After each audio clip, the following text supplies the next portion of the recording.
UPSC prelims will be given in 3 languages: English, Hindi and UPSC language. UPSC language అంటే ఏంటంటే UPSC won't entertain litigations, everybody knows it. So వాళ్ళు ఏంటంటే అంతా పర్ఫెక్ట్గా ఇవ్వడానికి try చేస్తారు పేపర్ని. ఎవరు కూడా తప్పుని రైట్ అనడానికి, రైట్ని తప్పు అనడానికి కోర్టులో కేసు వేయకుండా ఉండడం కోసం చాలా జాగ్రత్తగా తయారు చేస్తారు ఆ పేపర్ని.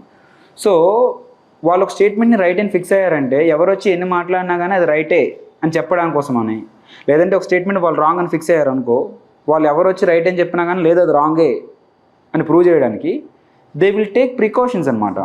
ఆ ఎఫర్ట్స్ మనకి ఆ సెంటెన్స్లో కనిపిస్తాయి. Generally, are often, all, some, can be, must not, ఇట్లాంటి ఏవో కొన్ని సౌండ్స్ ఉంటాయి అనమాట. ఇవి ఉన్నాయంటే తప్పులని కాదు, రైట్లని కాదు. UPSC is making some effort to make that statement either right are wrong at any cost. అర్థమవుతుందా?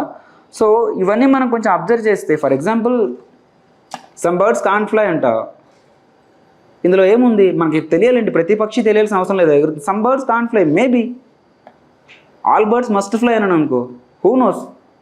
ఆల్ బర్డ్స్ మస్ట్ ఫ్లై, ప్రతి బర్డ్ ఎగరాలంటే ఏమో ఏదో ఒక బర్డ్ ఉంటుంటుంది కదా. అర్థమవుతుందా? దానికి మనం ఆర్నిథాలజీ మనకి మా పక్షుల గురించి మొత్తం తెలుసుకోవాల్సిన అవసరం లేదు. సో ఇట్లాంటి UPSC లాంగ్వేజ్ని కూడా మనం అబ్జర్వ్ చేస్తే we can solve so many questions there.